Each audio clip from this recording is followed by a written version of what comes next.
Hi everyone, in front of me I've got POCO F5 Pro, and let me share with you how to clear credentials on this device.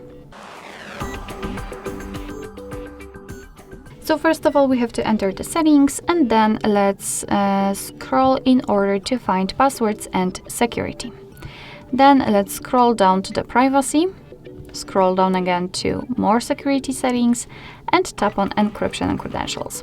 As you can see, almost at the very bottom of the list we've got clear credentials option, so let me tap on it and confirm it with OK. As you can see, you will have to confirm it also with the pattern pin or password, and the credential storage, we had this information that it has been erased successfully. What is more, we cannot tap on this option again, which simply means it is basically the evidence that we just removed everything.